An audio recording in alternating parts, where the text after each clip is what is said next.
Kubernetes, ou Kubernetes comme le prononcerait mon pote Mouchad Manambas avec son cours sur Code Cloud. C'est quoi, comment l'utiliser et comment devenir certifié, voilà ce dont on va parler aujourd'hui. Pour les personnes qui connaissent un peu plus Kubernetes, vous pouvez naviguer avec les chapitres YouTube vers ma préparation à la certification CKA. Mais si vous connaissez rien à Kubernetes, je vais vous faire une légère explication. Maintenant, attention, c'est très probable que vous comprendrez rien quand je vais commencer à utiliser kubectl, mais au moins vous aurez quelques bases. Kubernetes, c'est un orchestrateur de conteneurs. Alors là, déjà, il y a deux mots compliqués, donc je vais commencer par le plus simple, les conteneurs. Lorsque vous codez une application dans n'importe quel langage, vous devez, avant même de commencer, installer les dépendances nécessaires à l'application. Par exemple, pour du C, le code doit être d'abord compilé dans du langage machine avant de pouvoir être exécuté. Par contre, pour du Python qui est un langage interprété, il faut installer un interpréteur Python capable de lire et exécuter le code. Ça pose généralement pas de problème quand vous lancez du code sur votre machine si vous avez tout bien installé. Et si vous donnez votre programme à quelqu'un d'autre qui a une machine avec une version différente de Python par exemple, ça peut lui donner des erreurs et même le programme peut ne pas se lancer. Ça, c'est très relou. C'est pour résoudre ce genre de problème qu'on a inventé les conteneurs. Un conteneur permet de définir un environnement isolé qui contient tout ce dont un programme a besoin pour fonctionner correctement. La bonne version du langage, les bibliothèques nécessaires, les variables d'environnement, les ports à exposer, tout ça. Le conteneur agit comme une mini-machine virtuelle mais beaucoup plus légère puisqu'elle n'a pas besoin de faire tourner tout un système d'exploitation. Bref, le conteneur garantit que votre application marchera de la même manière peu importe la machine sur laquelle il est exécuté. Tant que cette machine peut exécuter des conteneurs. Bon, c'est clair les conteneurs ? Maintenant qu'on sait conteneuriser notre application, on va commencer à en déployer plein sur notre machine. Petit à petit, de plus en plus d'utilisateurs commencent à l'utiliser et là, problème. Notre machine commence à manquer de ressources, que ce soit du CPU ou de la mémoire. Du coup, on peut décider d'acheter un autre serveur pour répartir la charge. Mais maintenant, il faut gérer 2 serveurs, et après 3, et après 4. Et là, ça devient galère. Il faut savoir où déployer quel conteneur, répartir la charge et gérer les mises à jour sans interruption. Imaginez donc qu'on a un moyen de grouper tous ces serveurs ensemble, comme s'ils formaient genre une grosse machine. On pourrait alors déployer nos applications sur cette grosse machine avec plein de petites machines sous le capot, sans avoir à se soucier de la configuration spécifique à chaque serveur. C'est exactement là qu'intervient un orchestrateur comme Kubernetes. Un orchestrateur va pouvoir gérer automatiquement le déploiement de vos applications sur les différentes machines du cluster, surveiller l'état des applications et redémarrer celles qui échouent, permettre de monter ou de réduire la charge automatiquement en fonction de la demande, gérer la communication entre les services, et même faciliter les mises à jour des déploiements sans temps d'arrêt. Bref, grâce à Kubernetes, vous gérez plus des machines mais un cluster. Pour permettre tout ça dans un cluster Kubernetes, on va pouvoir créer différents types de ressources. La plus importante, c'est le pod, qui représente un ou plusieurs conteneurs exécutés ensemble. Dans un pod, on peut définir par exemple des volumes attachés au conteneur, des restart policy, c'est-à-dire qu'est-ce qu'il faut faire quand un conteneur plante. Et énormément d'autres trucs, mais je veux pas trop m'étaler. On peut également créer des déploiements qui est une couche d'abstraction au-dessus des pods et qui permet de gérer la montée en charge. Par exemple, exécuter plusieurs réplicas d'un même pod, les mises à jour et le redémarrage en cas de panne. Côté réseau, on va pouvoir créer des services. Un service permet de définir un DNS tab pour accéder à un ou plusieurs pods sur un port donné. Il utilise pour cela des sélecteurs basés sur les labels qu'on peut définir sur les pods.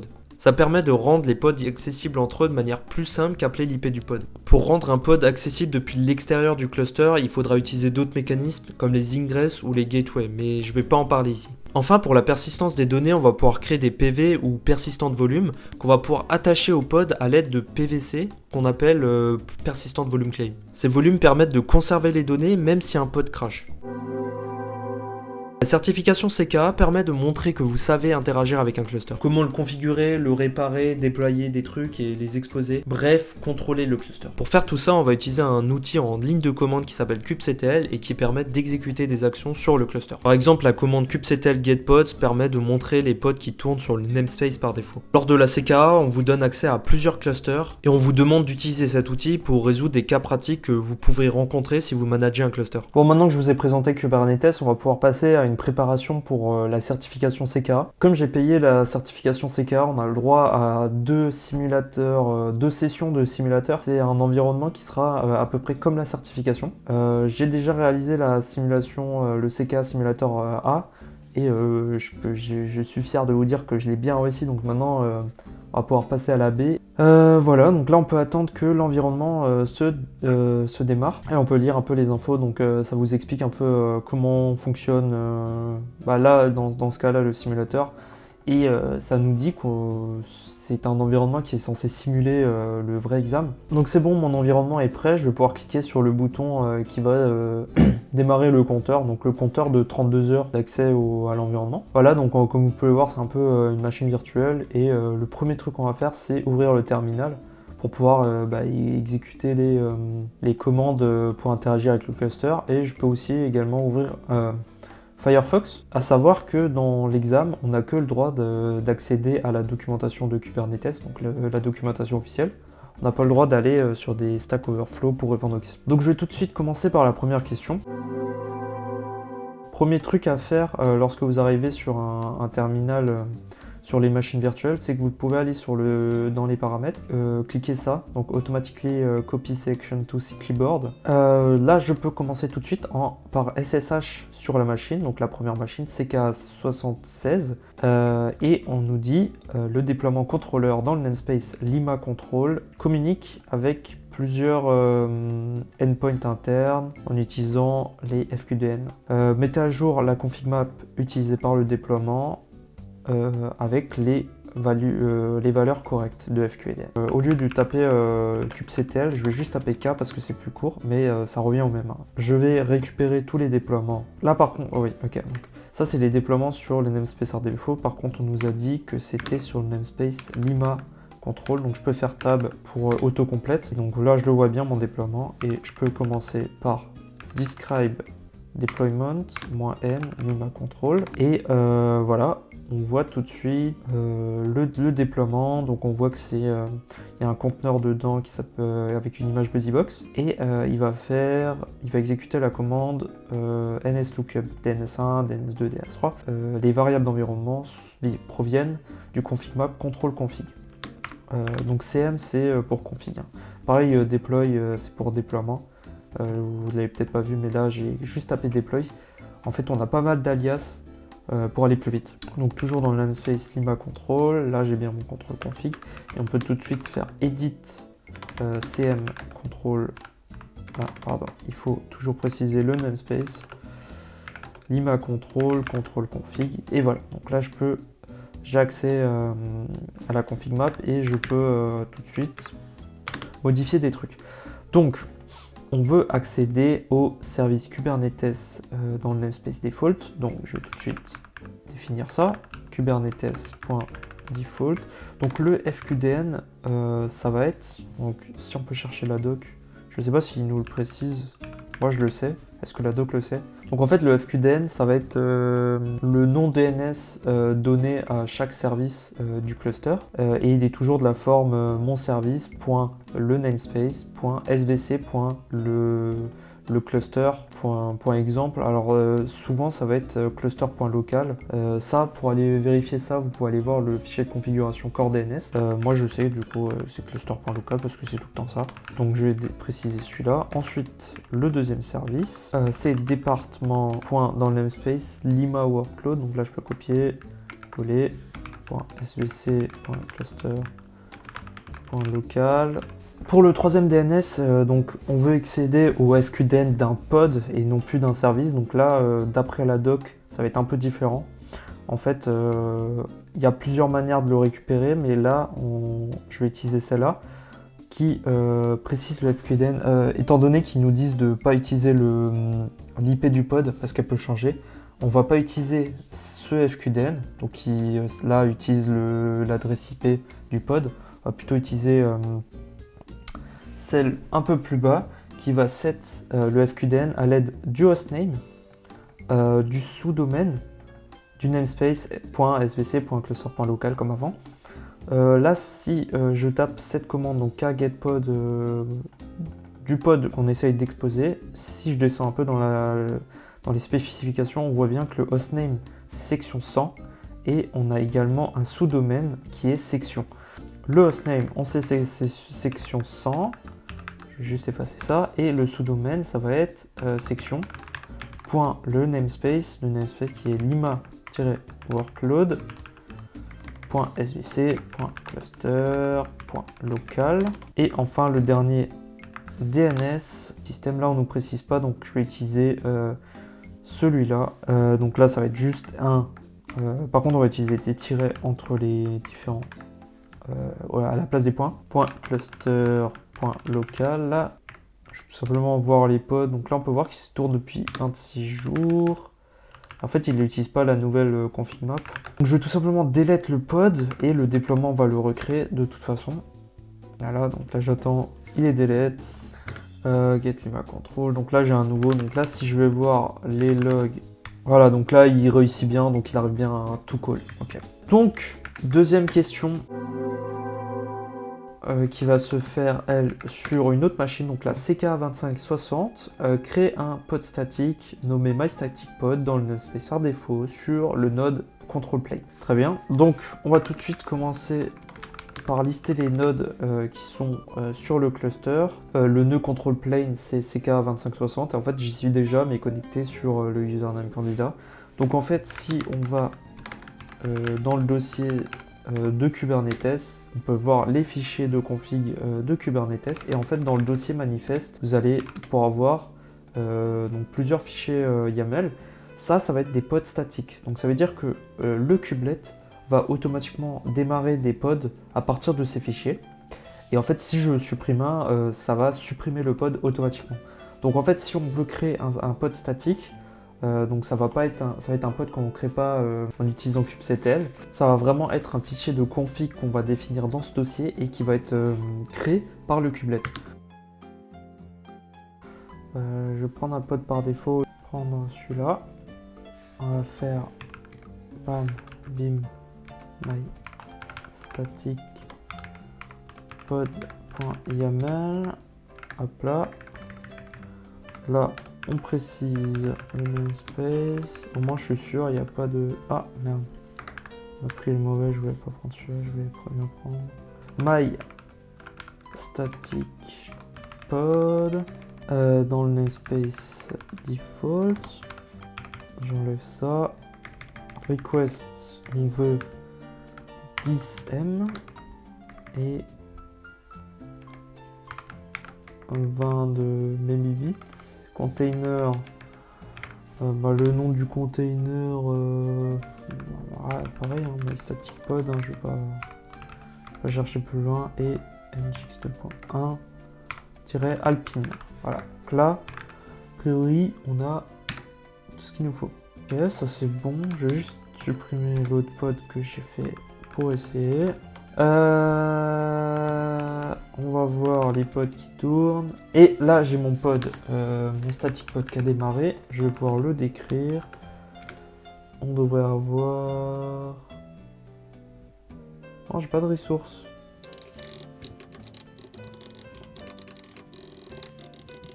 Ok, là, on voit bien mes ressources. Donc, c'est bon. Là, mon pod est créé. Je vais pouvoir l'exposer du coup avec un node port. Ah. Yeah, pod has no label and cannot be exposed. Mon pod n'a pas de label, donc on va lui en rajouter un. App my static pod peut-être. Là il est en pending, ok c'est bon, là je peux l'exposer, voilà. Donc je vais aller voir mon service, static pod service, cluster IP. Et enfin, si je décris mon service static pod service, je vois bien qu'il a un endpoint, donc ça c'est l'IP du pod que j'ai pu créer. Là, vu qu'on lui a donné un service node port, effectivement on peut préciser, donc je suis sur le nœud où le pod tourne, et je peux faire un curl sur le node port que j'ai défini, et voilà, mon Nginx répond bien. Là, on va passer à la troisième question. Donc tout de suite, je vais SSH sur la bonne machine. Le nœud CK5248 node 1 a été ajouté au cluster en utilisant kubeadm et TLS bootstrapping. Find the ensure and extended key usage values on le node 1 pour le kubelet client certificate et kubelet server certificate, et du coup de les écrire dans ce fichier. Vous pouvez vous connecter sur le nœud en utilisant SSH, CK, machin. Ok. Donc je vais tout de suite commencer par SSH sur le node 1 et on va se rendre dans les fichiers de configuration de Kubernetes. On va regarder la configuration du coup du kubelet. Le certificat du client kubelet, donc il est là-dedans. J'ai le chemin. Donc, tout de suite se rendre peut-être dans le dossier. Je pense qu'il y aura le serveur aussi.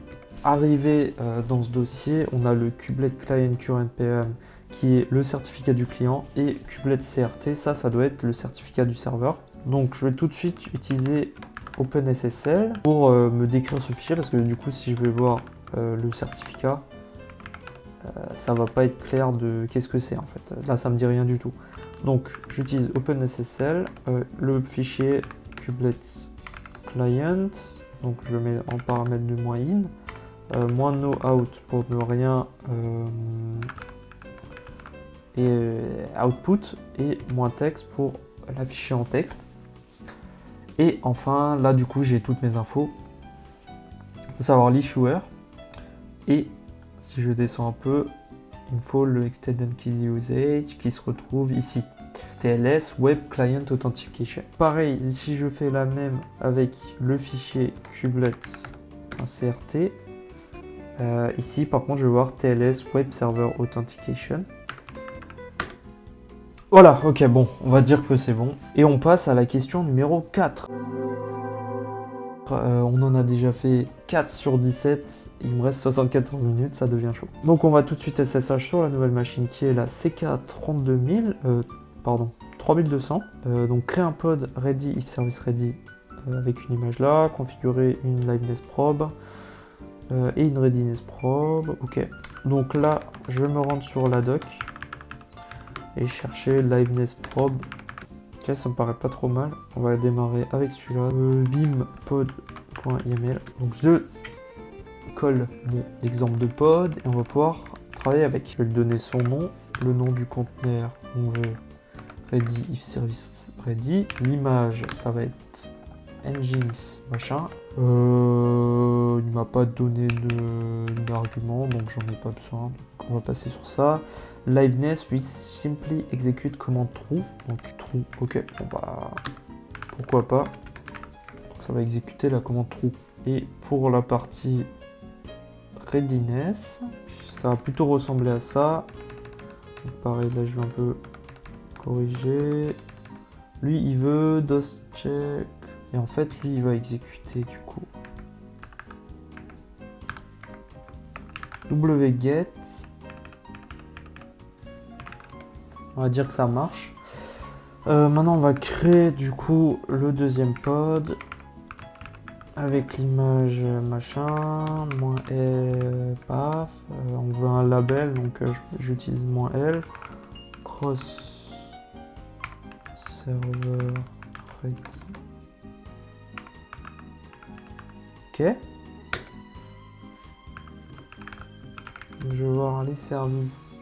Apparemment il y a. Ok, donc un service MyReady, un endpoint 10.32.0.3 qui correspond à MyReady. Ah, et si je describe mon pod ready if service ready, là ça failait, mais maintenant il a l'air d'être en running. Le service probe est passé maintenant. Voilà. Donc ça veut dire qu'il a bien le readiness probe et c'est maintenant en ready. Question 5. Create two bash scripts which use kubectl sorting to write a command in which list all pods in all namespace sorted by their age. Ok, donc moi je pense que la kubepod-a, donc là on va déjà récolter tous les pods qui tournent sur le cluster, sort by et du coup ça j'imagine. Bon, ça a l'air de marcher, hein, je sais pas vous. Voilà, je vais l'écrire dans ce fichier. Si je l'exécute, ok, mode plus expand. Ok, ça fonctionne. Et enfin une autre commande pour récupérer les UID. Ah non, c'est pareil avec le sorted by. Voilà la deuxième commande qui me demande. Si j'exécute ce script, voilà, donc ça me réexécute la commande.